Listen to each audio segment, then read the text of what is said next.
हिंद दोस्तों, कैसे हैं आप लोग। दोस्तों, बिहार दरोगा में जितने भी क्वेश्चन पूछे गए हैं 2008 से लेकर 2024 तक सारे प्रीवियस ईयर क्वेश्चन लेकर आया हूं दोस्तों। ये भारत के यानी कि भूगोल से लेकर आया हूं, यानी कि ज्योग्राफी से लेकर आया हूं, और विश्व का भी ज्योग्राफी इसके बाद लेकर आएंगे दोस्तों। तो दोस्तों, ये भारत की जो ज्योग्राफी है 2 पार्ट में लेकर आएंगे। आज पहला पार्ट है, इसके बाद दूसरा पार्ट लेकर आएंगे।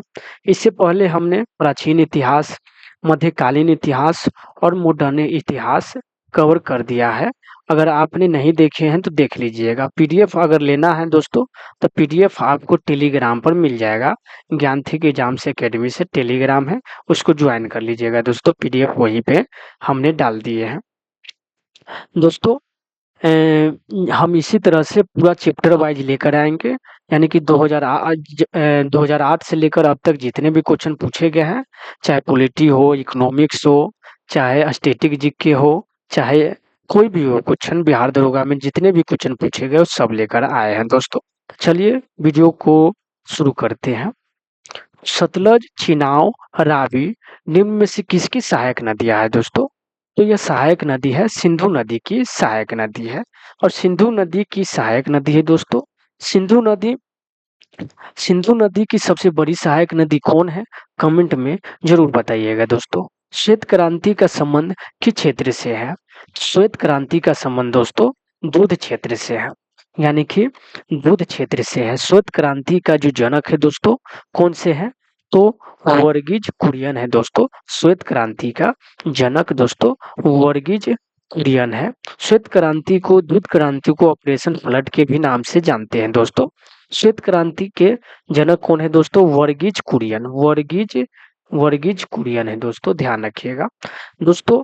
भारत एवं बात करें कि विश्व में हरित क्रांति के जो जनक है डॉक्टर नॉर्मन बोरलॉग दोस्तों। बोरलॉग यानी कि डॉक्टर नॉर्मन बोरलॉग है। लेकिन भारत में हरित क्रांति के जो जनक है एम एस स्वामीनाथन है दोस्तों। एम एस स्वामीनाथन है, ध्यान रखिएगा। भारत में हरित क्रांति का जनक दोस्तों कौन है, तो एम एस स्वामीनाथन है दोस्तों, ध्यान रखिएगा। इनका संबंध खदान के उत्पादन से था, ध्यान रखिएगा। देखिए 2012 में क्वेश्चन पूछा गया है, भारत में सबसे लंबा नदी पुल कहाँ है। तो भारत में सबसे लंबा नदी 2012 के अनुसार दोस्तों बिहार में था, जो कि पटना, हाजीपुर को पटना से जोड़ता था। लेकिन वर्तमान में जो भूपेन हजारिका सेतु पुल दोस्तों वो सबसे लंबा पुल है। यानी कि वर्तमान में भूपेन हजारिका सेतु दोस्तों सबसे लंबा पुल है। यह लोहित नदी पर स्थित है दोस्तों। लोहित नदी पर बनाया गया है। लोहित नदी जो है आपको ब्रह्मपुत्र की सहायक नदी है और 9.15 किलोमीटर इसकी लंबाई है दोस्तों, ध्यान रखिएगा। भारत का यानी कि शिलालतम यानी कि विशालतम सॉरी भारत का विशालतम क्षेत्रफल वाला राज्य कौन सा है। तो यानी कि भारत का विशालतम क्षेत्रफल वाला राज्य है कौन है दोस्तों, तो वो राजस्थान हो जाएंगे। यानी कि भारत के सबसे बड़ा क्षेत्रफल वाला राज्य कौन है, तो राजस्थान है। इसके बाद दोस्तों यानी कि राजस्थान के बाद हो जाएंगे दोस्तों आपको मध्य प्रदेश हो जाएंगे, फिर महाराष्ट्र हो जाएंगे, फिर उत्तर प्रदेश हो जाएंगे। और बात करें बिहार की, तो बिहार बर्मा नंबर पे आते हैं दोस्तों। और केंद्र शासित प्रदेश लेकर 13वां नंबर पर आते हैं। केंद्र शासित प्रदेश को अगर लेकर देखें तो बिहार 13वां नंबर पर आएंगे। और सिर्फ राज्य की दृष्टि से देखें तो बिहार बर्मा नंबर पर आता है क्षेत्रफल की दृष्टि से दोस्तों। तो सबसे बड़ा राज्य है राजस्थान, ध्यान रखिएगा। किस देश की सीमा बांग्लादेश से मिलती है। किस देश की सीमा बांग्लादेश से मिलती है, तो बांग्लादेश से म्यांमार की सीमा बांग्लादेश से मिलती है दोस्तों। म्यांमार की सीमा बांग्लादेश से मिलती है। म्यांमार दोस्तों दक्षिण पूर्व एशिया का यह एक देश है। दक्षिण पूर्व एशिया, यह पहले भारत का ही हिस्सा था, लेकिन इसे अंग्रेजों द्वारा हटा दिया, यानी कि इसे अंग्रेजों द्वारा दोस्तों इसको अलग कर दिया गया था। 1935 के भारत शासन अधिनियम के द्वारा इसे फिर से अलग कर दिया गया था दोस्तों, ध्यान रखिएगा। भारत के किस शहर में दूसरे राज्य से सर्वाधिक प्रवासी आते हैं। तो भारत के किस शहर में दूसरों राज्य से यानी कि दूसरे राज्य से सर्वाधिक प्रवासी आते हैं, तो कौन से राज्य हो जाएंगे दोस्तों, दिल्ली, यानी कि दिल्ली हो जाएंगे। यानी कि दिल्ली दोस्तों 2011 की जनगणना के अनुसार दोस्तों दिल्ली जो है आंतरिक प्रवासी की कुल संख्या दोस्तों 45 पॉइंट थी, यानी कि 45.36 करोड़ है दोस्तों, जो देश की जनसंख्या का 37% है। तो भारत के किस शहर से दूसरे राज्य में सर्वाधिक प्रवासी आते हैं? तो दिल्ली में सबसे ज्यादा भारत के अलग अलग राज्यों से लोग आते हैं दिल्ली में दोस्तों, ध्यान रखिएगा। मणिपुर की राजधानी मणिपुर की राजधानी है दोस्तों, मणिपुर की राजधानी इम्फाल है दोस्तों, ध्यान रखिएगा। मणिपुर की राजधानी क्या है? तो इम्फाल है। मणिपुर की राजधानी इम्फाल है दोस्तों। दोस्तों 60% बिहार दरोगा में क्वेश्चन पूछे जाते हैं प्रीवियस ईयर से। जब प्रीवियस ईयर सारे क्वेश्चन समाप्त हो जाएंगे दोस्तों, तो हम एनसीईआरटी चैप्टर वाइज सारे सिलेबस लेकर आऊंगा दोस्तों, प्रतिदिन कराऊंगा, क्योंकि बिहार पुलिस में अभी हाल ही एग्जाम हुआ है दोस्तों। तो आप देखे होंगे क्वेश्चन का लेवल, जो स्टूडेंट एनसीईआरटी नहीं पढ़ के जाएंगे वो स्टूडेंट क्वेश्चन नहीं कर पाएंगे दोस्तों, क्योंकि अब क्वेश्चन जो है हाई लेवल, यानी कि आपको बता दूं कि एआई से जनरेट किया जा रहा है, तो इसीलिए एनसीईआरटी जब तक लागे नहीं पढ़िएगा तो क्वेश्चन पकड़ में नहीं बनेंगे। किसे नवाबों का शहर कहा जाता है? किसे नवाबों का शहर कहा जाता है दोस्तों? तो लखनऊ को नवाबों का शहर कहा जाता है। लखनऊ को दोस्तों नवाबों को शहर कहा जाता है। और 7 टापुओं वाला, यानी कि 7 टापुओं का नगर कहा जाता है दोस्तों मुंबई को, ध्यान रखिएगा। बुनकरों का शहर पानीपत को कहा जाता है। और अंतरिक्ष का शहर बेंगलुरु को कहा जाता है। डायमंड हार्बर कहा जाता है कोलकाता को। और त्योहारों का नगर या मंदिरों का नगर कहा जाता है मदुरई को। साल्ट सिटी कहा जाता है गुजरात को। मसालों का बगीचा कहा जाता है आपको दोस्तों, मसालों का जो बगीचा कहा जाता है वो केरल को कहा जाता है। केरल को मसालों का बगीचा कहा जाता है, ध्यान रखिएगा। और बात करें ईश्वर की निवास स्थान, प्रयाग को बताया गया है। ईश्वर की निवास स्थान प्रयाग को बताया गया है दोस्तों, ईश्वर की निवास स्थान, ध्यान रखिएगा। जनजाति समूह मुंडा कहाँ रहता है? यानी कि जनजाति समूह जो मुंडा है कहाँ रहता है? तो वो है झारखंड में दोस्तों। कहाँ रहता है? झारखंड में रहता है। जनजाति समूह मुंडा कहाँ रहता है? तो आपको झारखंड में रहता है। झारखंड की स्थापना कब हुआ है दोस्तों? झारखंड की स्थापना कब हुआ है बताइए, कमेंट में जरूर बताइएगा दोस्तों। हमने इससे पहले वाले वीडियो में हमने आपको इसके बारे में बताए थे। और बिरसा मुंडा की जन्म तिथि दोस्तों कब मनाया जाता है? तो बिरसा मुंडा के जन्म तिथि यानी कि झारखंड के स्थापना दिवस पर ही मनाया जाता है, यानी कि ध्यान रखिएगा 15 नवंबर को मनाया जाता है। भारतीय मानक समय ग्रीनविच समय रेखा कितना आगे पीछे है दोस्तों? तो वो है, आपको बता दूं कि 5.5 घंटा आगे है दोस्तों। यानी कि भारतीय मानक समय रेखा जो है ग्रीनविच समय रेखा से, यानी कि भारतीय मानक समय रेखा जो है 5.5 घंटा आगे है दोस्तों, ध्यान रखिएगा 5.5 घंटा आगे है। रबी की फसल की कटाई यानी कि रबी की फसल की कटाई का महीना कौन सा है? रबी की फसल की कटाई का महीना कौन सा है दोस्तों? तो मार्च महीना है। तो रबी की फसल की कटाई दोस्तों मार्च महीना है। रबी फसलें दोस्तों शीतकालीन फसलें के रूप में भी जाना जाता है। तो दोस्तों सर्दियों में बोई जाती है और बसंत ऋतु में काटी जाती है। रबी फसल दोस्तों आपको अक्टूबर नवंबर के आसपास बोई जाते हैं और मार्च अप्रैल के आसपास, यानी कि दोस्तों अक्टूबर नवंबर के आसपास रबी फसल बोई जाती है, ध्यान रखिएगा। अक्टूबर नवंबर में बोई जाती है और मार्च दोस्तों मार्च अप्रैल में काटी जाती है रबी फसल। और रबी फसल के अंतर्गत दोस्तों कौन कौन से आते हैं? तो रबी फसल में आते हैं गेहूं, चना, मटर, सरसों, अलसी, प्याज, आलू, यही सब आते हैं दोस्तों, ध्यान रखिएगा।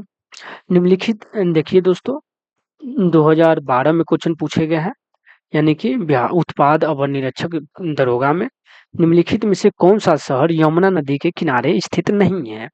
तो दोस्तों हरिद्वार जो है यमुना नदी के किनारे स्थित नहीं है दोस्तों। हरिद्वार में सबसे पहले गंगा जी बहते हैं, ये आपको पता होना चाहिए। कि हरिद्वार में सबसे पहले गंगा जी बहते हैं। यानी कि बात करें कि यमुना नदी के किनारे आगरा, मथुरा और दिल्ली है दोस्तों। यमुना नदी के किनारे ये सब शहर बसा हुआ है। भारत का कौन सा राज्य चाय का सबसे बड़ा उत्पादक है? भारत का कौन सा राज्य चाय का सबसे बड़ा उत्पादक है? तो असम राज्य चाय का सबसे बड़ा उत्पादक है दोस्तों। दोस्तों शहर के नाम हम बता देते हैं, कौन कौन शहर किस किस राज्य के किनारे स्थित है। दोस्तों आपको कटक या संबलपुर दोस्तों महानदी के किनारे स्थित है। और गुवाहाटी, माजुली, डिब्रूगढ़ दोस्तों ब्रह्मपुत्र नदी के किनारे स्थित है। मथुरा, दिल्ली, आगरा दोस्तों यमुना नदी के किनारे स्थित है। चंबल जो है चंबल नदी के किनारे दोस्तों ग्वालियर, कोटा है। नर्मदा नदी के किनारे जबलपुर, होशंगाबाद है। स्वर्णरेखा नदी के किनारे जमशेदपुर है दोस्तों। सतलुज नदी के किनारे लुधियाना है दोस्तों, ध्यान रखिएगा। ये सब नासिक, नांदेड़ दोस्तों गोदावरी नदी के किनारे है। सूरत दोस्तों ताप्ती नदी के किनारे है, ध्यान रखिएगा। हीराकुंड बांध किस नदी पर स्थित है? हीराकुंड बांध किस नदी पर स्थित है? तो हीराकुंड बांध दोस्तों आपको महानदी पर, यानी कि महानदी पर स्थित है। हीराकुंड बांध महानदी पर स्थित है दोस्तों, ध्यान रखिएगा। हीराकुंड बांध कहाँ पे स्थित है? तो उड़ीसा में महानदी पर स्थित है दोस्तों। यह भारत एवं विश्व का सबसे लंबा नदी बांध है दोस्तों, ध्यान रखिएगा। निम्नलिखित में से भारतीय राज्य सीमा तिब्बत, नेपाल, भूटान और पश्चिम बंगाल को स्पर्श करता है। यानी कि तिब्बत को भी स्पर्श करता है, नेपाल को भी, भूटान को भी, पश्चिम बंगाल को भी स्पर्श करता है। तो ये भारतीय राज्य कौन सा है? तो बताइए दोस्तों, भारतीय राज्य कौन सी है जो इस सभी को स्पर्श करता है? तो सिक्किम दोस्तों, सिक्किम सिक्किम हो जाएगा ऑप्शन के अनुसार, ध्यान रखिएगा दोस्तों। कौन सी पर्वत श्रृंखला भारतीय उपखंड की पश्चिमी सीमा बनाती है? कौन सी पर्वत श्रृंखला भारतीय उपखंड की पश्चिमी सीमा बनाती है? तो कौन सी हो जाएंगे दोस्तों? तो हो जाएंगे आपको हिंद कुश, यानी कि हिंद कुश दोस्तों। हिंद कुश पर्वत कहाँ पे है? तो हिंद कुश पर्वत जो है भारतीय उपमहाखंड के, यानी कि पश्चिमी सीमा पर यह स्थित है दोस्तों। यानी ये जो है आपको दोस्तों हिंद कुश पाकिस्तान की सर्वोच्च चोटी है दोस्तों। हिंद कुश श्रेणी जो है पाकिस्तान की सर्वोच्च चोटी है, ध्यान रखिएगा। हिंद कुश पर्वत आपको पश्चिमी सीमा पे है। सूरत शहर किस नदी पर स्थित है? सूरत शहर अभी हमने आपको बताया है कि सूरत शहर किस नदी पर स्थित है। तो सूरत शहर ताप्ती नदी पर स्थित है दोस्तों। सूरत से सूरज याद रखिएगा, सूरज में ताप होता है, तो ताप्ती नदी, ध्यान रखिएगा। सूरत शहर किस नदी पर स्थित है? तो ताप्ती नदी पर। प्रसिद्ध रॉक गार्डन किस शहर में स्थित है? प्रसिद्ध रॉक गार्डन किस शहर में स्थित है? तो चंडीगढ़ में स्थित है दोस्तों। प्रसिद्ध जो रॉक गार्डन है किस नदी सॉरी, प्रसिद्ध रॉक गार्डन किस शहर में स्थित है? तो चंडीगढ़ में स्थित है दोस्तों। 2018 में प्रथम पाली में क्वेश्चन पूछा गया है, निम्नलिखित में से किस क्षेत्र में भारत में प्रथम यानी कि प्रथम सहकारी आंदोलन का आरंभ हुआ था? तो बताइए दोस्तों, प्रथम सहकारी यानी कि सहकारी आंदोलन का आरंभ हुआ था तो भारत के किस क्षेत्र में आरंभ हुआ था? तो वो हुआ था आपको कृषि ऋण क्षेत्र में आरंभ हुआ था दोस्तों। कृषि ऋण क्षेत्र में भारत में प्रथम सहकारी आंदोलन कृषि ऋण क्षेत्र में आरंभ हुआ था दोस्तों। कृषि ऋण क्षेत्र में आरंभ हुआ था, ध्यान रखिएगा। भारत का प्रथम उर्वरक प्लांट स्थापित किया गया था, यानी कि भारत का प्रथम उर्वरक प्लांट स्थापित किया गया था दोस्तों, सिंदरी में स्थापित किया गया था। सिंदरी में स्थापित किया गया दोस्तों, यानी कि सिंदरी उर्वरक प्लांट की स्थापना 1951 में किया गया था दोस्तों। सिंदरी जो है आपको झारखंड के धनबाद जिले में है दोस्तों, यानी कि सिंदरी कहाँ पे है? ये झारखंड के दोस्तों, झारखंड के आपको कहाँ पे है? तो झारखंड के आपको धनबाद जिले में है दोस्तों, ध्यान रखिएगा। झारखंड के धनबाद जिले में यह स्थित है। केसर का मुख्य उत्पादक राज्य कौन सा है? केसर का यानी कि केसर का मुख्य उत्पादक राज्य कौन सा है? तो जम्मू और कश्मीर केसर के ये मुख्य उत्पादक राज्य है। केसर के मुख्य उत्पादक राज्य कौन है? जम्मू और कश्मीर है दोस्तों। निम्न वक्तव्य पर विचार कर सही उत्तर का चयन करें। हिमालय से निकलने वाली नदियाँ बारहमासी नदियाँ हैं, यानी कि हिमालय से निकलने वाली नदियाँ बारहमासी नदियाँ हैं। ये सही है दोस्तों, यानी कि हिमालय से जो निकलने वाली नदियाँ हैं, यह बारहमासी नदियाँ हैं, यह बारहों मास निकलती रहती है दोस्तों, तो बारहमासी नदियाँ हैं। एक कथन है दोस्तों, तर्क क्या है? हिमालय नदियों का उद्गम का स्रोत यानी कि हिमानियों में स्थित है। ये भी सही है दोस्तों, यानी कि दोस्तों आपको ऑप्शन के अनुसार ये हो जाएंगे दोस्तों इसका आंसर, यानी कि दोनों सही है। और यह आर जो है एक ही पुष्टि करता है दोस्तों, ध्यान रखिएगा। ब्रह्मपुत्र नदी अपने स्रोत से लेकर डेल्टा तक गुजरती है, यानी कि ब्रह्मपुत्र नदी अपने स्रोत से लेकर डेल्टा तक गुजरती है। तो दोस्तों कहाँ तक गुजरती है? तो ब्रह्मपुत्र नदी अपने स्रोत से लेकर डेल्टा तक गुजरती है। तो हो जाएंगे आपको दोस्तों चीन, भारत और बांग्लादेश से। कहाँ से गुजरती है? तो ब्रह्मपुत्र नदी सबसे पहले चीन से गुजरती है, फिर भारत देश में और बांग्लादेश में प्रवेश करके यह गुजर जाती है दोस्तों। तो बताइए कि ब्रह्मपुत्र नदी को भारत में ब्रह्मपुत्र नदी कहा जाता है। ब्रह्मपुत्र नदी को चीन में क्या कहा जाता है? और बात करें ब्रह्मपुत्र नदी को बांग्लादेश में क्या कहा जाता है? इसको आप कमेंट में ज़रूर बताइएगा दोस्तों, नहीं तो जब हम ज्योग्राफी पढ़ाएँगे लेकर आएँगे, ज्योग्राफी हम 5 से 6 दिन में ज्योग्राफी खत्म कर देंगे। जब हम पढ़ाना शुरू करेंगे दोस्तों, तो उस समय हम आपको पूरा डिटेल में बताएँगे, ध्यान रखिएगा। अभी कोई वीडियो लंबा हो जाएगा इसलिए हम जल्दी-जल्दी करवा रहे हैं। निम्नलिखित में से कौन-सा देश भारत के साथ सीमा नहीं बनाती है? निम्नलिखित में से कौन-सा देश भारत के साथ सीमा नहीं बनाती है? वो हो जाएँगे आपको ताइवान दोस्तों। कौन हो जाएँगे? ताइवान। ताइवान जो है आपको भारत के साथ सीमा नहीं बनाता है। चीन बनाता है, बर्मा भी बनाता है, भूटान, बर्मा जो कि म्यांमार को कहा जाता है दोस्तों। तो ताइवान जो है भारत के साथ सीमा नहीं बनाता है। निम्बू बजगो नामक बांध निम्नलिखित में से कौन सी नदी पर स्थित है? तो निम्बू बाजगो नामक बांध निम्नलिखित में से कौन सी नदी पर स्थित है? तो वह सिंधु नदी पर स्थित है दोस्तों, ध्यान रखिएगा सिंधु नदी पर स्थित है। भारत में किस राज्य में सर्वाधिक सिंचाई यानी कि ट्यूब बेल द्वारा की जाती है? तो भारत में सबसे ज़्यादा सिंचाई किस राज्य में ट्यूबवेल द्वारा किया जाता है? तो बताइए भारत में किस राज्य में सर्वाधिक सिंचाई किया जाता है? तो उत्तर प्रदेश में दोस्तों, उत्तर प्रदेश में दोस्तों यह ट्यूबवेल द्वारा किया जाता है सर्वाधिक सिंचाई। भारत में जो कृषि का मुख्य स्रोत है दोस्तों मानसून पर निर्भर करता है। भारत में सर्वाधिक सिंचित भूमि का प्रतिशत पंजाब राज्य में है दोस्तों।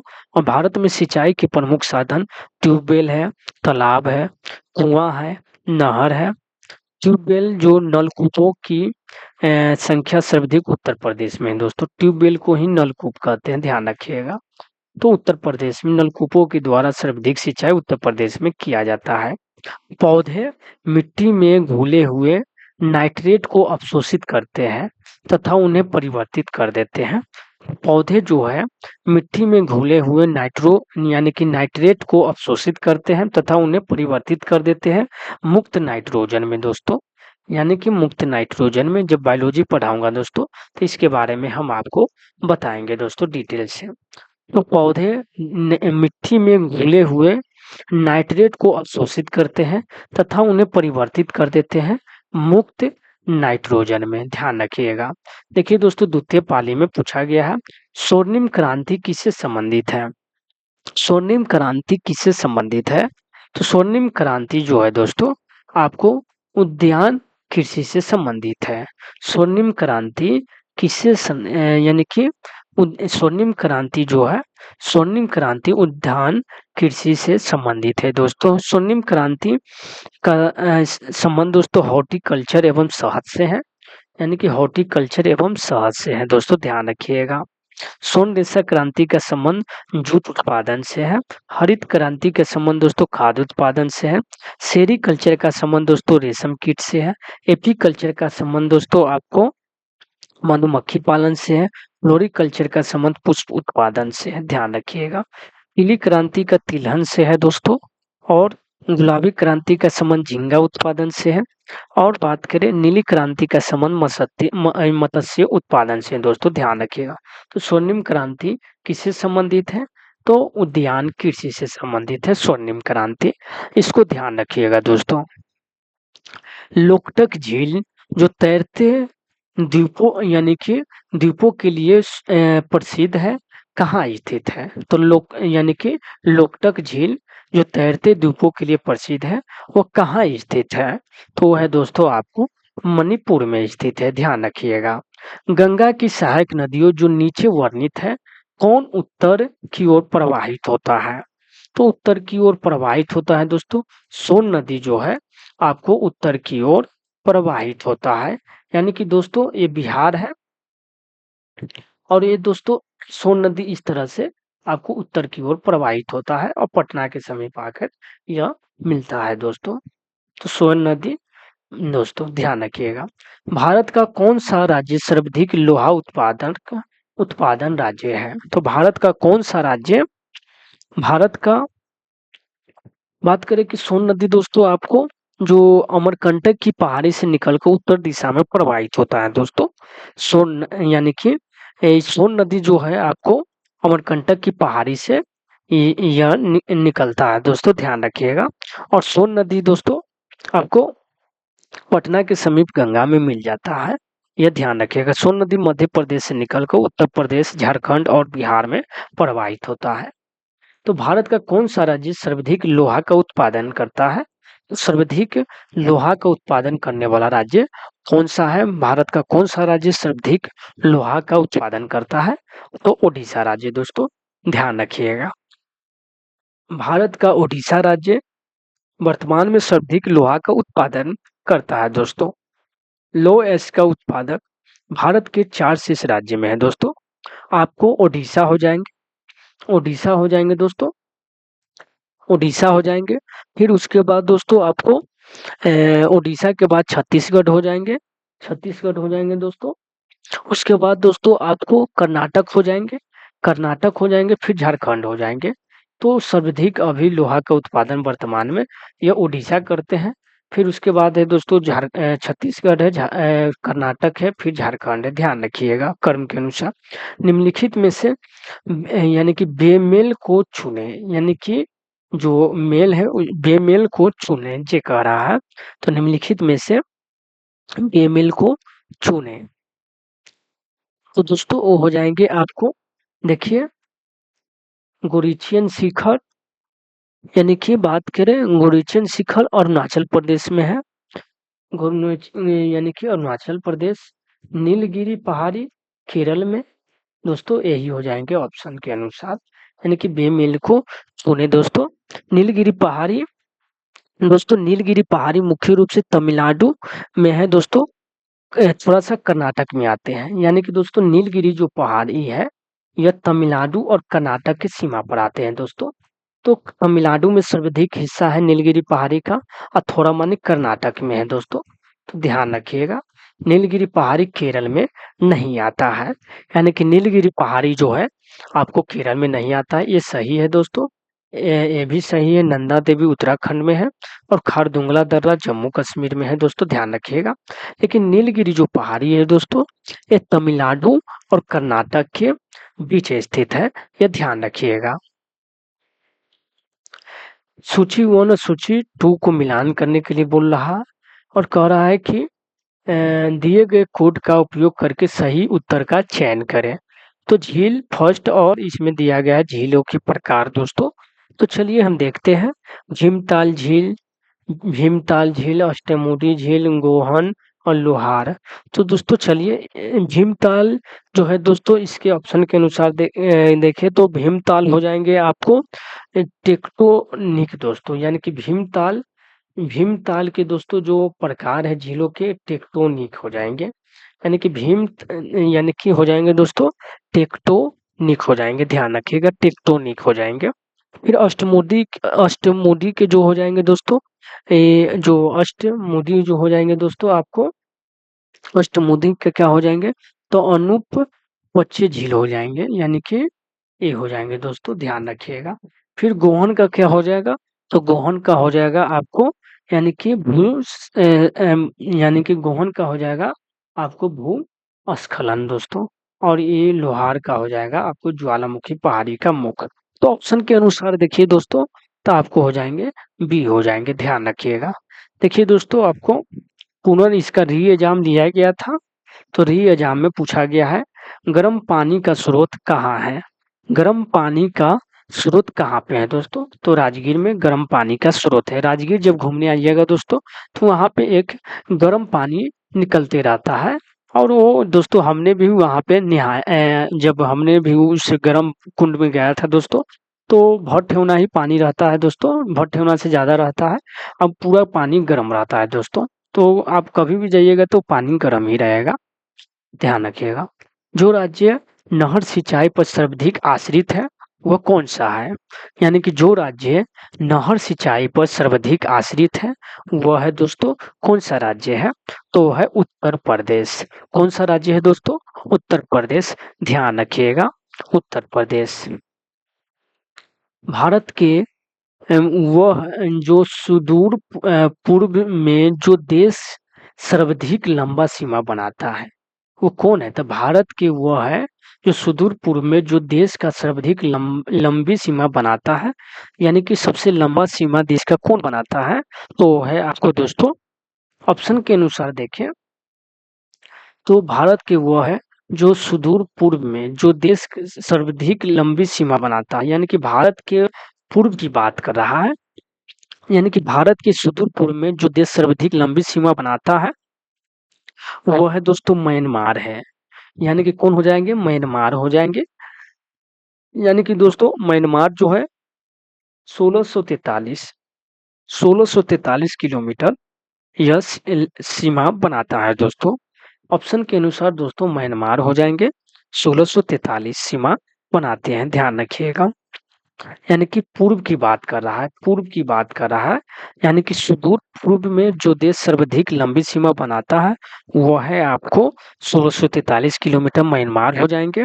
और भारत के साथ सबसे लंबी सीमा बांग्लादेश लगाता है 4096 दोस्तों, ध्यान रखिएगा, बांग्लादेश 4096 लगाता है दोस्तों। और सबसे छोटा सीमा लगाता है 106, यानी कि 106 किलोमीटर आपको किससे, तो आपको यानी कि अफगानिस्तान से दोस्तों, अफगानिस्तान से 106 किलोमीटर लगाता है, ध्यान रखिएगा। गारो जनजाति है दोस्तों, गारो जनजाति कहाँ पे है दोस्तों, तो मेघालय की गारो जनजाति, मेघालय की गारो, यानी कि गारो खासी जयंतिया दोस्तों, जिसको कहा जाता है मेघालय की जनजाति है, ध्यान रखिएगा। गारो खासी जयंतिया नामक जनजाति यह मेघालय में स्थित है दोस्तों, यह ध्यान रखिएगा। सिंधु नदी की लंबाई उतना ही है जितना ब्रह्मपुत्र नदी की है। यह लंबाई कितनी है दोस्तों, यानी कि नदी की लंबाई उतनी है जितना कि ब्रह्मपुत्र नदी की है। तो यह लंबाई कितनी है दोस्तों, तो लगभग 2900 किलोमीटर है दोस्तों, लगभग 2900 किलोमीटर है, ध्यान रखिएगा। सिंधु नदी की लंबाई है दोस्तों आपको 2880 किलोमीटर है, लेकिन इसको लगभग में 2900 किलोमीटर कह सकते हैं, ये ध्यान रखिएगा। भारत के कुल सिल्क वस्त्रों का लगभग 50% उत्पादन करने वाला राज्य कौन है, यानी कि कुल सिल्क वस्त्रों का लगभग 50% उत्पादन करने वाला राज्य कौन है, बताइए, तो कर्नाटक हो जाएंगे दोस्तों, कौन हो जाएंगे, कर्नाटक हो जाएंगे। कौन हो जाएंगे, कर्नाटक भारत में रेशम का सबसे बड़ा उत्पादक राज्य है, यानी कि कर्नाटक जो है रेशम का सबसे बड़ा उत्पादक राज्य है कर्नाटक दोस्तों। और बात करें जूट का सबसे बड़ा उत्पादक राज्य पश्चिम बंगाल हो जाएंगे। और कॉफी का सबसे बड़ा उत्पादक राज्य कर्नाटक हो जाएंगे। और चाय का सबसे बड़ा उत्पादक राज्य असम हो जाएंगे। और कॉफी का उत्पादक राज्य सबसे बड़ा हो जाएंगे कर्नाटक। और बात करें जो आपको बात करें कर्नाटक जो है रेशम का सबसे बड़ा उत्पादक राज्य है। तो 50% उत्पादन करने वाला राज्य कौन सा है कुल सिल्क वस्त्रों का, तो कर्नाटक हो जाएंगे, ध्यान रखिएगा दोस्तों। दोस्तों हम यहाँ पे ठीक से लिख नहीं पाता हूँ, तो दोस्तों हमारे पास डिजिटल बोर्ड नहीं है, इसलिए हम ठीक से लिख नहीं पाता हूँ, तो जो बोलूँगा दोस्तों उसको ध्यान से सुनिएगा। दोस्तों, बिहार यानी कि बिहार पुलिस अवर निरीक्षक जो मुख्य एग्जाम में पूछा गया है दोस्तों, ध्यान रखिए। लोनावाल जल विद्युत संयंत्र कहाँ स्थित है?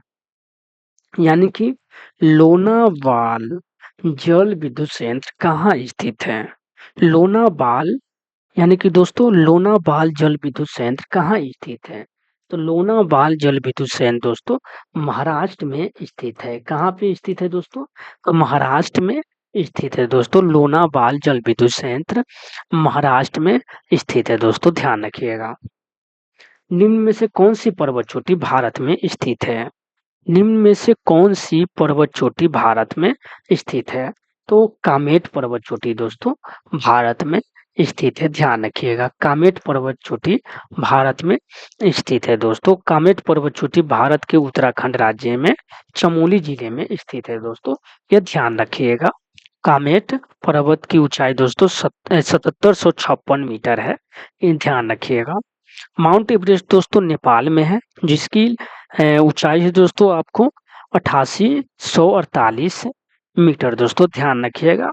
ये सबसे बड़ा ऊंचा पर्वत है। लेकिन दोस्तों आपको कामेट आपको भारत में यानी कि पर्वत चोटी जो भारत में स्थित है कामेट हो जाएंगे आपको ऑप्शन के अनुसार, ध्यान रखिएगा। यानी कि नेफा है दोस्तों। नेफा क्या है दोस्तों? तो नेफा क्या है दोस्तों बताइए? तो नेफा जो हो जाएंगे आपको नॉर्थ ईस्ट फ्रंटियर एजेंसी दोस्तों, यानी कि नॉर्थ ईस्ट फ्रंटियर एजेंसी है दोस्तों, यानी कि नॉर्थ ईस्ट फ्रंटियर एजेंसी है। यह ब्रिटिश राजकाल और स्वतंत्र भारत में 1972 तक एक प्रशासनिक विभाग था दोस्तों। 1972 में एक प्रशासनिक विभाग था, ध्यान रखिएगा। नॉर्थ ईस्ट फ्रंटियर एजेंसी यानी कि 1972 में एक प्रशासनिक विभाग था, नॉर्थ ईस्ट फ्रंटियर एजेंसी। इसी को अरुणाचल प्रदेश नामक केंद्र शासित प्रदेश का दर्जा दिया गया था दोस्तों, यानी कि अरुणाचल प्रदेश नामक केंद्र शासित प्रदेश को इसी के नाम से दर्जा दिया गया था, ध्यान रखिएगा। अब यानी कि 1987 में इसे राज्य का दर्जा प्रदान किया गया और अरुणाचल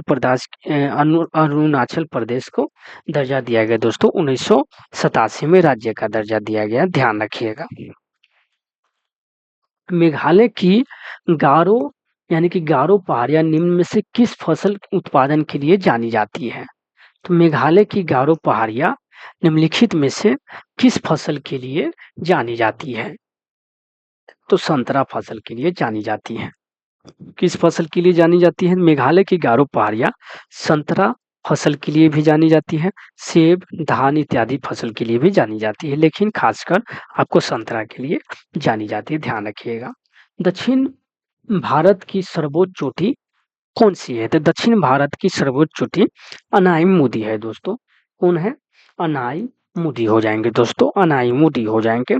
दक्षिण भारत की सर्वोच्च चोटी अनाई मुदी हो जाएंगे। अन्नामलाई पर्वत चोटी की सबसे ऊंची चोटी पूछे तो अनाई मुदी हो जाएंगे।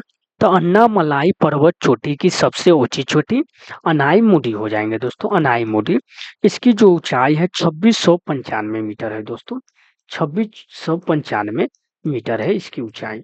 और बात करें कि दक्षिण भारत की दूसरी सबसे ऊंची चोटी तो डोडा बेटा है। दक्षिण भारत की दूसरी सबसे ऊंची चोटी डोडा बेटा है, जिसकी है 2600 आपको 37 मीटर दोस्तों ऊंचाई। और ये नीलगिरी पहाड़ी की सबसे ऊंची चोटी है। नीलगिरी पहाड़ी की सबसे ऊंची चोटी डोडा बेटा है। और बात करें कि अन्नामलाई पहाड़ी की सबसे ऊंची चोटी अनाईमुदी है, ध्यान रखिएगा। कलोल पावर विद्युत परियोजना कहाँ स्थित है? कलोल पावर विद्युत परियोजना कहाँ स्थित है? तो वो आपको गुजरात राज्य में स्थित है दोस्तों, यानी कि कलोल पावर विद्युत परियोजना गुजरात राज्य में स्थित है, ध्यान रखिएगा। यानी कि गुजरात राज्य में स्थित है। काकरा यानी कि काकरा पर एटॉमिक पावर स्टेशन भी गुजरात राज्य में स्थित है, ध्यान रखिएगा। उकाई थर्मल पावर स्टेशन भी गुजरात में स्थित है। ओंकारेश्वर जल विद्युत केंद्र दोस्तों आपको मध्य प्रदेश में है। और बात करें कि आपको अंकलेश्वर, खंभात, मेहसाना, अलियागंज, नवागांव इत्यादि गुजरात राज्य में स्थित ये विद्युत परियोजना है दोस्तों। धान के उत्पादन में वृद्धि का कारण क्या है? तो धान के उत्पादन में वृद्धि का कारण है दोस्तों आपको क्या है? तो धान के उत्पादन में वृद्धि का कारण है भूरी क्रांति, यानी कि भूरी क्रांति दोस्तों। धान के उत्पादन में जो वृद्धि का कारण है वो भूरी क्रांति है। तो भूरी क्रांति का संबंध दोस्तों उर्वरक उत्पादन से भी है, और उर्वरक उत्पादन बढ़ने से धान के उत्पादन में काफी ज्यादा वृद्धि हुआ है दोस्तों। श्वेत क्रांति का संबंध दूध से है, पीली क्रांति का संबंध तेल उत्पादन से हमने आपको बताया है, और नीली क्रांति का संबंध मत्स्य उत्पादन से है। दोस्तों ध्यान रखिएगा। तिलहन यानी कि तिलहन के उत्पादन में वृद्धि का कारण क्या है? तो तिलहन के उत्पादन में वृद्धि का कारण है दोस्तों आपको क्या है? तो तिलहन के उत्पादन में पीली क्रांति दोस्तों। तिलहन के उत्पादन में पीली क्रांति। आंसू सहायक अवर निरीक्षक यानी कि प्रारंभिक परीक्षा में पूछा गया है दोस्तों। निम्नलिखित में से खरीफ की फसल कौन सी है? खरीफ की फसल कौन सी है? तो बाजरा है दोस्तों खरीफ की फसल। खरीफ की फसल बाजरा है, ध्यान रखिएगा। स्वर्ण क्रांति का संबंध किससे है? तो हमने आपको इससे पहले भी बताया था कि स्वर्ण क्रांति का संबंध किससे है। स्वर्ण क्रांति का संबंध आपको बागवानी से भी है दोस्तों। बागवानी हो जाएंगे, बागवानी हो जाएंगे। तलचर कोयने की खान कहाँ पर स्थित है? तलचर कोयने की खान कहाँ पर स्थित है? तो तलचर कोयले की खान कहाँ पर स्थित है? उड़ीसा में स्थित है।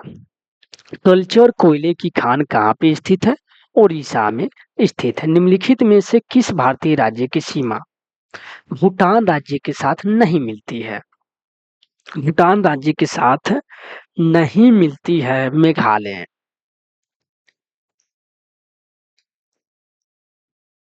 भारत राज्य की सीमाएं भूटान राज्य के साथ नहीं लगती है, वो है दोस्तों मेघालय। अरुणाचल प्रदेश को भी लगती है, लेकिन मेघालय का नहीं लगता है दोस्तों। सिक्किम, अरुणाचल प्रदेश, पश्चिम बंगाल आपको सबको लगता है, असम को भी लगता है, लेकिन मेघालय के साथ भूटान का सीमा नहीं लगता है, ध्यान रखिएगा। पूछे तो इस तरह से आपको जियोग्राफी के जो एक एक राज्य का आपको मैप यानी कि भारत के एक एक राज्य का आपको माइंड में बसाना पड़ेगा, तभी ये सब क्वेश्चन बना पाएंगे दोस्तों। हम आपको जब जियोग्राफी पढ़ाएंगे तो इसके बारे में कैसे याद करते हैं तो वो भी बताएंगे दोस्तों, ध्यान रखिएगा। कौन सा परमाणु ऊर्जा केंद्र पूर्णतः भारत के द्वारा निर्मित किया गया है? तो कौन सा परमाणु ऊर्जा केंद्र पूर्णतः भारत के द्वारा निर्मित किया गया है? तो कलपक्कम दोस्तों। कलपक्कम दोस्तों परमाणु ऊर्जा केंद्र पूर्णतः भारत द्वारा निर्मित किया गया है। कलपक्कम परमाणु ऊर्जा केंद्र तमिलनाडु में स्थित है। कलपक्कम 1971 में स्थापित किया गया था, ध्यान रखिएगा दोस्तों। कलपक्कम 1971 में स्थापित किया गया था। दोस्तों अभी तक चैनल को सब्सक्राइब नहीं किए हैं तो चैनल को सब्सक्राइब कर दीजिएगा दोस्तों, और नोटिफिकेशन को दबा दीजिएगा। जब हम वीडियो लेकर आएंगे तो आपको नोटिफिकेशन मिल जाएगा दोस्तों। Deenbandhu Chhotu Ram thermal power station कहाँ स्थित है? Deenbandhu Chhotu Ram thermal power station कहाँ स्थित है? तो यमुनानगर में दोस्तों, यमुनानगर में स्थित है। यमुनानगर में स्थित है दोस्तों Deenbandhu Chhotu Ram thermal power plant कहाँ पे? यमुनानगर स्थित में है स्थित। यानी कि कौन सा दर्रा जो नीलगिरी पर्वत के दक्षिणी भाग में दक्षिण भारत में स्थित है? तो कौन सा जो दर्रा है दोस्तों नीलगिरी पर्वत के दक्षिणी भाग में दक्षिण में स्थित है? तो कौन सा दर्रा है? तो पालघाट दर्रा हो जाएंगे दोस्तों। कौन सा दर्रा हो जाएंगे?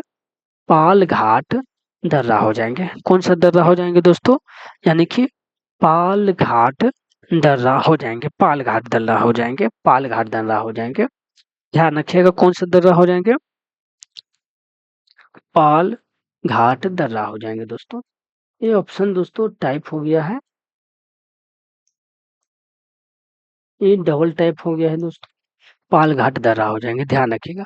भारत का एकमात्र राज्य कौन सा है जहां केसर का उत्पादक होता यानी कि केसर भारत का एकमात्र राज्य कौन सा है जहां केसर का उत्पादन होता है?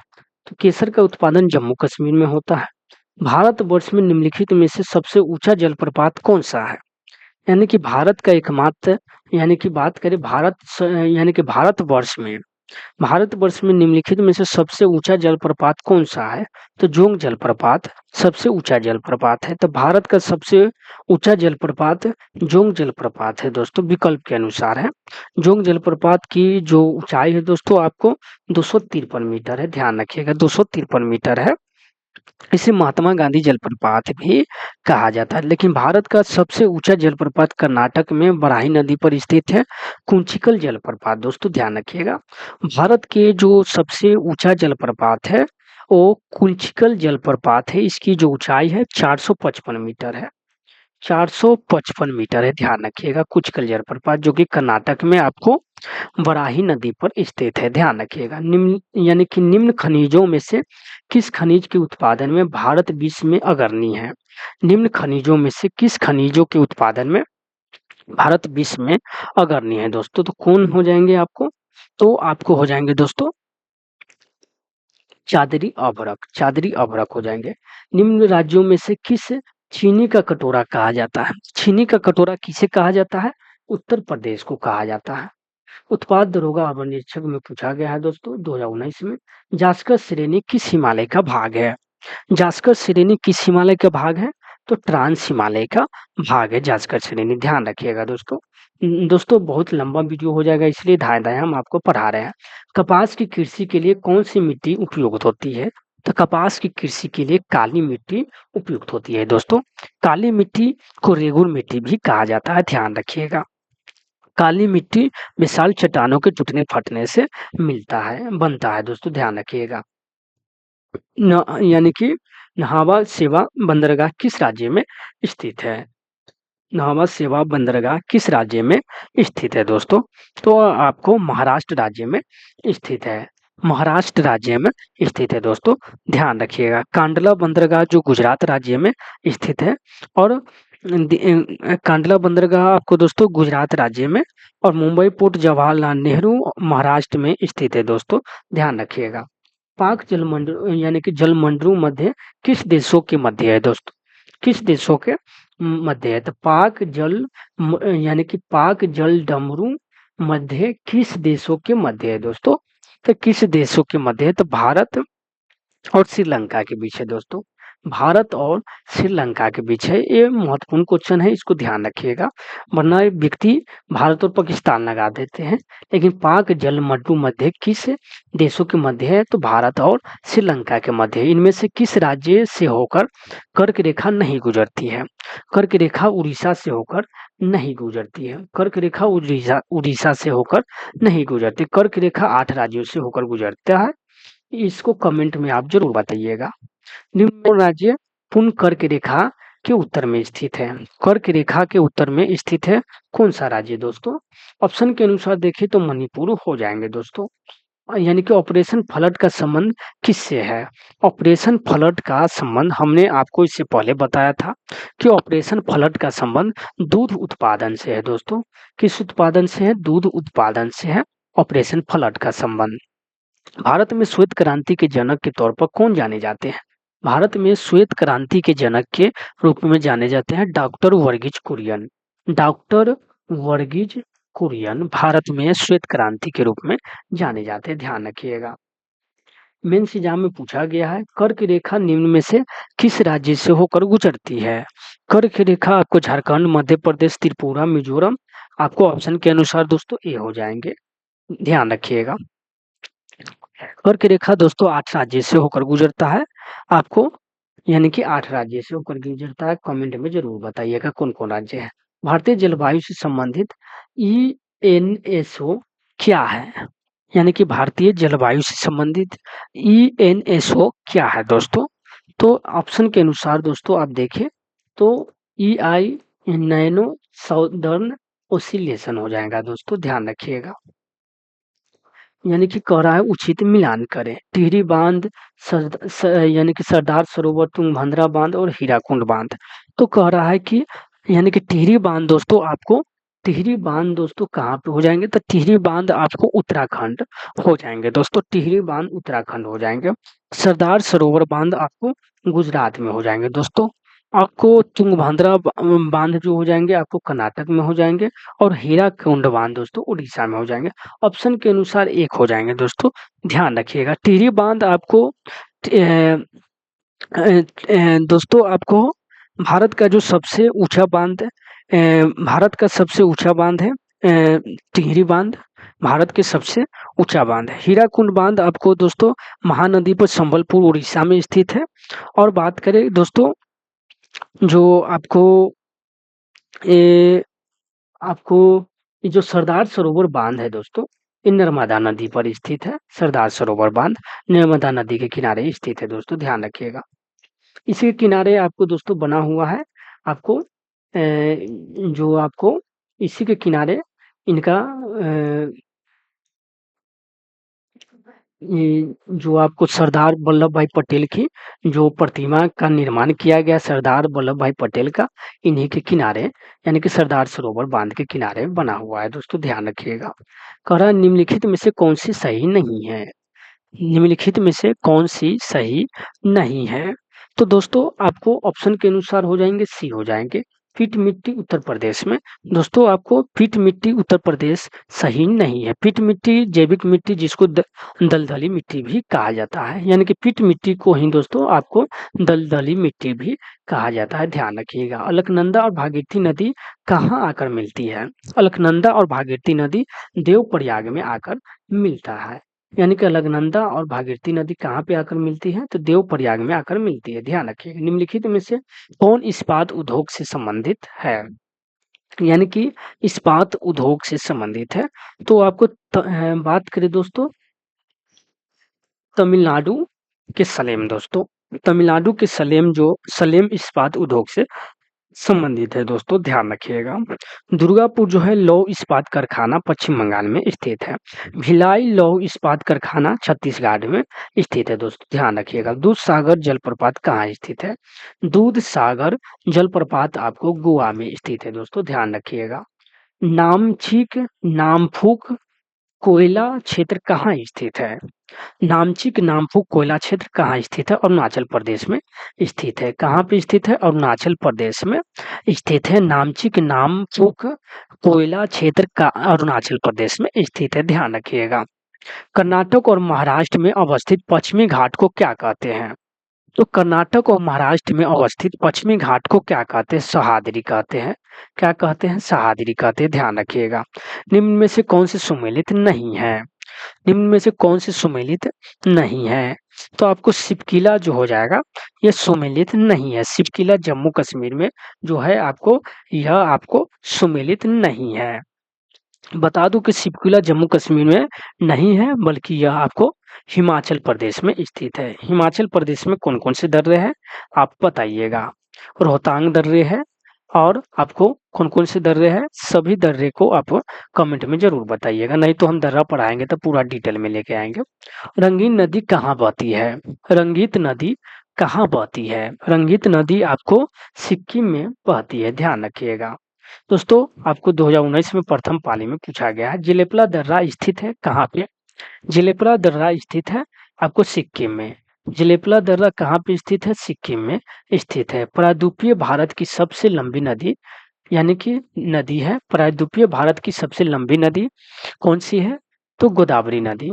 गोदावरी नदी प्रायद्वीपीय भारत यानी कि दक्षिण भारत की सबसे लंबी नदी है, वो प्रायद्वीपीय भारत यानी कि दक्षिण भारत की सबसे लंबी नदी है गोदावरी नदी, ध्यान रखिएगा। गोदावरी नदी निम्नलिखित में से कौन सा युग्म सुमेलित नहीं है, कौन सा युग्म सुमेलित नहीं है, तो ऑप्शन के अनुसार आपको डी हो जाएंगे, यानी कि सबरी गिरी परियोजना गुजरात में ये सुमेलित नहीं है। सबरी गिरी परियोजना गुजरात में जो है ये सुमेलित नहीं है दोस्तों, ध्यान रखिएगा।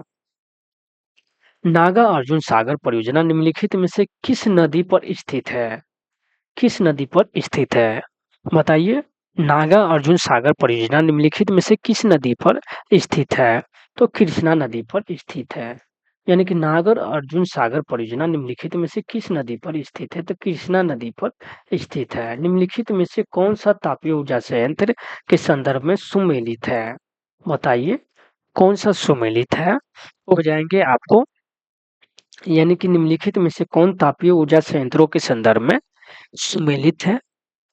सुमेलित है तो हो जाएंगे आपको, आपको हो जाएंगे दोस्तों, तो हो जाएंगे कवास और गुजरात। कवास यानी कि तापीय ऊर्जा संयंत्र के संबंध में कवास गुजरात सही सुमेलित है दोस्तों, ध्यान रखिएगा।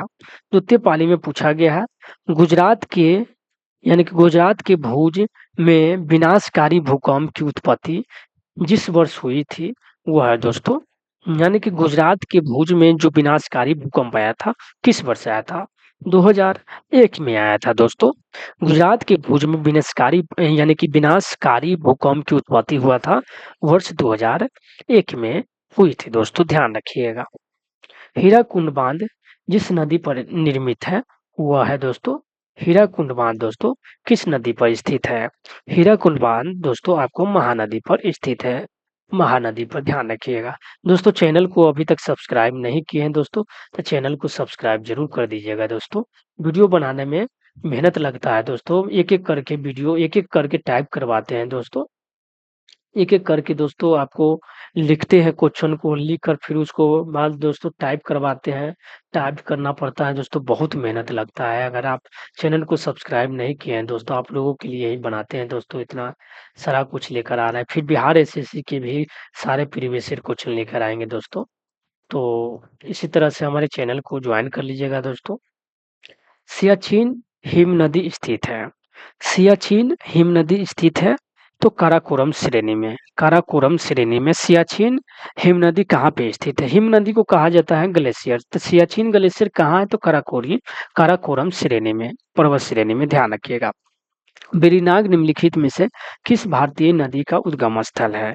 तो वेरीनाग आपको झेलम, यानी कि वेरीनाग भारतीय नदी का उद्गम स्थल है, झेलम का उद्गम स्थल है दोस्तों, ध्यान रखिएगा। जयप्रकाश पुल निम्नलिखित में से किस नदी पर स्थित है? जयप्रकाश पुल निम्नलिखित में से किस नदी पर स्थित है? तो वो है गंगा नदी पर स्थित है, ध्यान रखिएगा। ब्लू माउंटेन पर्वत भारत के जिस राज्य में स्थित है वह है, ब्लू पर्वत भारत के जिस राज्य में स्थित है वह है दोस्तों, कौन सा है? तो ब्लू माउंटेन पर्वत, ब्लू माउंटेन पर्वत भारत के जिस राज्य में स्थित है वह है मिजोरम दोस्तों, कौन है? मिजोरम, ध्यान रखिएगा। मुख्य परीक्षा में पूछा गया है, भारत के उत्तरी पश्चिमी भाग में शीतकालीन वर्षा मुख्य रूप से निम्नलिखित कारण से होता है, यानी कि भारत के उत्तरी पश्चिमी भाग में शीतकालीन वर्षा मुख्य रूप से निम्नलिखित कारण से होता है, तो कौन से कारण से होता है? अब बताइए, भारत के उत्तरी पश्चिमी भाग में शीतकालीन वर्षा जो होता है वो किसके कारण थे? यानी कि पश्चिमी विक्षोभ के कारण दोस्तों, यानी कि भारत के उत्तरी पश्चिमी भाग में जो शीतकालीन वर्षा होते हैं, यानी कि मान लिए कि दोस्तों ये भारत है दोस्तों, यहाँ पे मैप हम ठीक से नहीं बना पा रहे हैं इसलिए माफी चाहता हूँ दोस्तों। ये जो भारत के जो ये आपको बता दूं, जो ये जो आपको भारत के उत्तरी पश्चिमी भाग में, यानी कि इस तरफ दोस्तों जो शीतकालीन वर्षा होता है वो पश्चिमी विक्षोभ के कारण होता है दोस्तों, ये पश्चिमी विक्षोभ के कारण होता है, पश्चिमी विक्षोभ के कारण होता है, ध्यान रखिएगा। भारत में किस उद्योगों को कोकिंग, यानी कि कोकिंग कोयला के आयात की अपेक्षा होती है? तो भारत के किस उद्योगों को कोकिंग कोयला के आयात की अपेक्षा होती है? तो किस उद्योग को कोकिंग कोयला के आयात की अपेक्षा होती है?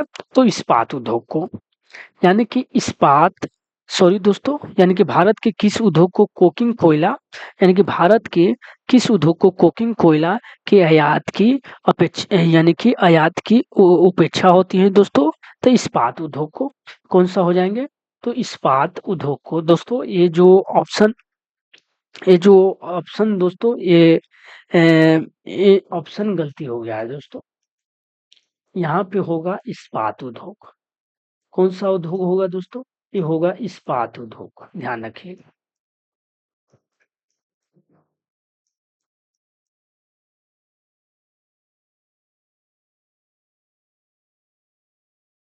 इस्पात उद्योग होगा दोस्तों।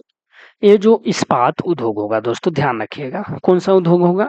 इस्पात उद्योग होगा। तो इसका आंसर हो जाएगा इस्पात उद्योग, ध्यान रखिएगा। पश्चिम बंगाल में होने वाला मानसून पूर्व की वर्षा को क्या कहते हैं? यानी कि पश्चिम बंगाल में होने वाला मानसून पूर्व की वर्षा को क्या कहते हैं? काल बैसाखी। काल बैसाखी दोस्तों, क्या कहते हैं? काल बैसाखी, जिसको नार्वेस्टर कहा जाता है। तो पश्चिम बंगाल में जो मानसून पूर्व की वर्षा होता है उसको कहा जाता है काल बैसाखी, नार्वेस्टर दोस्तों। गारो खासी जयंतिया पहाड़ी किस राज्य में स्थित है?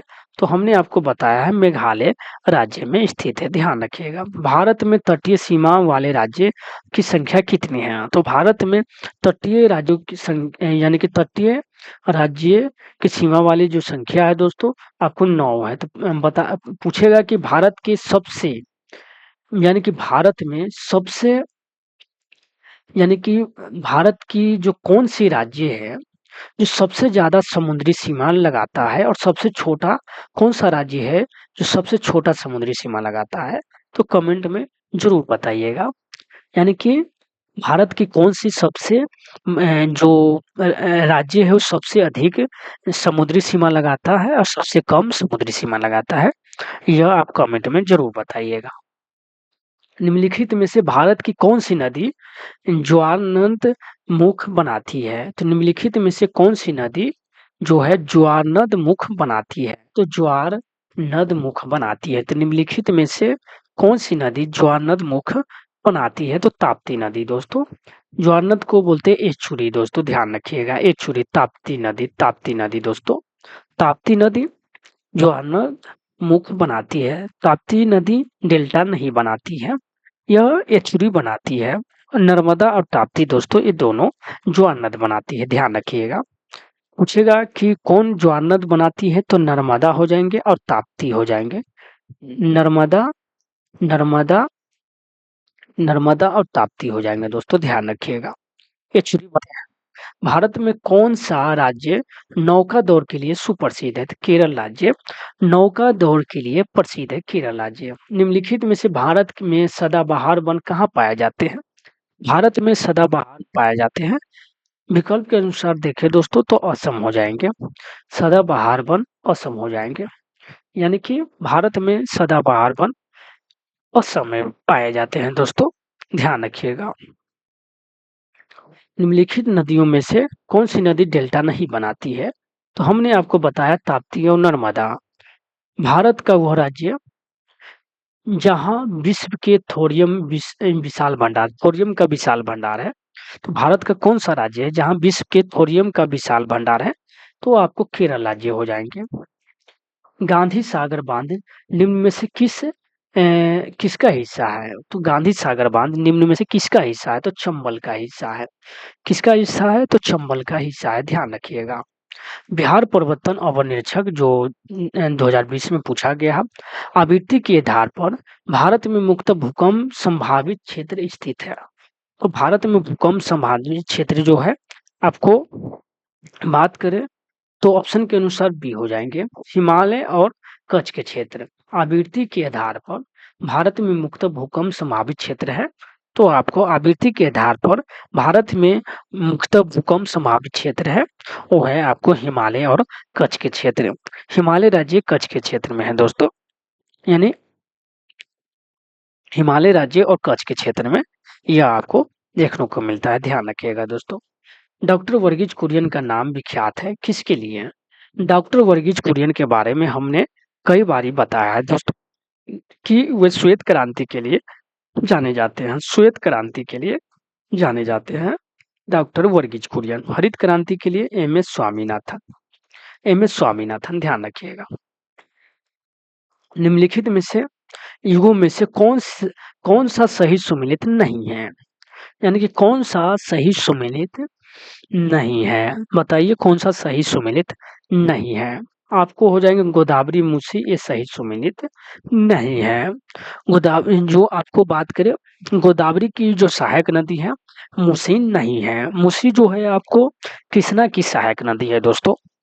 तो गोदावरी की सहायक नदी पेनगंगा हो जाएंगे, भेनगंगा हो जाएंगे। इसको याद करने का भी अच्छा, ये जब आप याद कीजिएगा तो याद करने में अच्छा लगेगा। पेनगंगा, वेनगंगा, इंद्रावती, प्राणहिता, मंजीरा, सबरी, यानी कि सबरी, वर्धा, ये हो जाएंगे। कृष्णा की आपको बात करें तो कृष्णा की जो हो जाएंगे आपको, कृष्णा की सहायक नदी तुंगभद्रा, भीमा, तुंगभद्रा, कोयना, मूसी, पंचगंगा, दूधगंगा, घाटप्रभा, मालप्रभा, ये सब आपको कृष्णा की सहायक नदी है। निम्न में से किस राज्य में काली मिट्टी का प्रचुर मात्रा पाई जाती है? तो काली मिट्टी की जो प्रचुर मात्रा पाई जाती है, किस राज्य में पाई जाती है? विकल्प के अनुसार देखें, विकल्प के अनुसार देखें तो गुजरात राज्य को ले लीजिए। लेकिन ऐसे भारत में, यानी कि बात करें तो महाराष्ट्र में सबसे अधिक काली मिट्टी पाई जाती है। तो महाराष्ट्र में सबसे अधिक काली मिट्टी पाई जाती है, लेकिन विकल्प के अनुसार गुजरात को हम ले सकते हैं। भारत भारत किस देश के साथ सबसे लंबी अंतर्राष्ट्रीय सीमा बनाता है? तो बांग्लादेश के साथ 4096।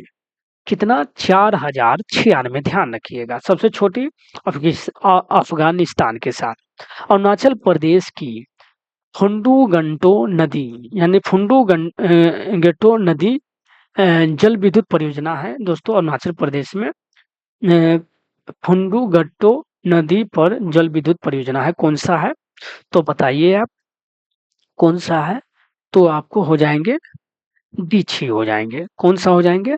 दीक्षी हो जाएगा। अरुणाचल प्रदेश के फुंडू गंटो नदी पर दीक्षी जल विद्युत परियोजना है, यानी कि दीक्षी जल विद्युत परियोजना है। ध्यान रखिएगा, दीक्षी जल विद्युत परियोजना है। निम्न, यानी कि निम्न में से कौन सी नदी का उद्गम भारत में नहीं है? निम्न में से कौन सी नदी का उद्गम भारत में नहीं है? बताइए, कौन सी नदी का उद्गम भारत में नहीं है? तो ब्रह्मपुत्र नदी का उद्गम भारत में नहीं है। देखिए दोस्तों, मुख्य परीक्षा में पूछा गया, हुंडरू जलप्रपात किस नदी पर स्थित है? हुंडरू जलप्रपात की बात करें तो किस नदी पर स्थित है? तो हुंडरू जलप्रपात जो है सोनडेखा नदी पर स्थित है। हुंडरू जलप्रपात किस नदी पर स्थित है? हुंडरू जलप्रपात आपको सोनडेखा नदी पर स्थित है। काजू उत्पादन के लिए उपयुक्त मिट्टी कौन सी होती है? काजू उत्पादन के लिए लेटराइट मिट्टी उपयुक्त होता है। लेटराइट मिट्टी आपको दोस्तों कहाँ पे पाया जाता है? इसमें उच्च, यानी कि उच्च तापमान और चट्टानों के टूट-फूट से बनते हैं लेटराइट मिट्टी दोस्तों। इसमें लौह अयस्क की मात्रा पाया जाता है। ये केरल, तमिलनाडु और छत्तीसगढ़ और महाराष्ट्र आदि क्षेत्रों में पाए जाते हैं दोस्तों लेटराइट मिट्टी। ध्यान रखिएगा। कांवर ताल झील कहाँ पे है? तो कांवर ताल झील आपको कहाँ पे है दोस्तों? तो कांवर ताल झील आपको बिहार के बेगूसराय में स्थित है। कांवर ताल झील कहाँ पे है? बिहार के बेगूसराय जिले में स्थित है कांवर ताल झील। यह आपको प्रथम रामसर साइट में, यानी कि प्रथम रामसर साइट में के रूप में इसे घोषित किया गया था। यानी कि बात करें कि कांवर ताल झील को प्रथम, बिहार के प्रथम रामसर साइट में घोषित किया गया था। तो कांवर ताल झील कहाँ पे है? तो बिहार के बेगूसराय जिले में स्थित है। तो कहाँ पे है? तो बिहार के बेगूसराय जिले में स्थित है। स्टेपी क्षेत्र किस फसल के लिए प्रसिद्ध है? तो स्टेपी क्षेत्र जो है आपको गेहूं के लिए, गेहूं फसल के लिए सुप्रसिद्ध है। ध्यान रखिएगा। भूप्रपट्टी में सर्वाधिक मात्रा में पाया जाने वाला खनिज कौन सा है? भूप्रपट्टी में सर्वाधिक, ये आपको वर्ल्ड जियोग्राफी से हो गया दोस्तों, लेकिन हम आपको इसी में लेकर चलाए। चलिए कोई बात नहीं, वर्ल्ड जियोग्राफी इसके बाद भी लेकर आएंगे। भूप्रपट्टी में सर्वाधिक मात्रा में पाया जाने वाला खनिज कौन सा है? बताइए, भूप्रपट्टी में सर्वाधिक मात्रा में पाया जाने वाला खनिज कौन सा है? तो भूप्रपट्टी में सर्वाधिक मात्रा में पाया जाने वाला खनिज जो है यानी कि फेल्डस्पार है। बारामूला किस नदी के किनारे स्थित है? बारामूला जो है आपको झेलम नदी के किनारे स्थित है। कोरबा कोयला खदान भारत के किस राज्य में स्थित है? कोरबा कोयला खदान भारत के किस राज्य में स्थित है? यानी कि कोरबा कोयला खदान भारत के किस राज्य में स्थित है? तो आपको छत्तीसगढ़ राज्य में स्थित है। कहाँ पे है? यानी कि छत्तीसगढ़ राज्य में स्थित है कोरबा कोयला खदान। कोरबा हो गया, लारा हो गया, सीपत हो गया, ये आपको छत्तीसगढ़ में स्थित है, ध्यान रखिएगा। उत्तर प्रदेश में रिहंद हो गया, दादरी हो गया, डांटा हो गया, ऊंचाहार हो गया। बिहार में बरौनी, वाड, कहलगांव, ये सब ध्यान रखिएगा। निम्नलिखित में से कौन सा गैर नवीकरणीय पुनर्चक्रण स्रोत है? ऑप्शन के अनुसार लोहा हो जाएंगे दोस्तों। नवीकरणीय और अनवीकरणीय के बारे में जब हम पढ़ाएंगे तो डिटेल में बताएंगे। अभी वीडियो लंबा हो गया है, इसलिए हम धाए धाए पढ़ाते हैं, धाए धाए हम आपको क्वेश्चन करा रहे हैं। निम्नलिखित में से कौन सी नदी द्वारा बनाई गई एक निक्षेपी भू आकृति है?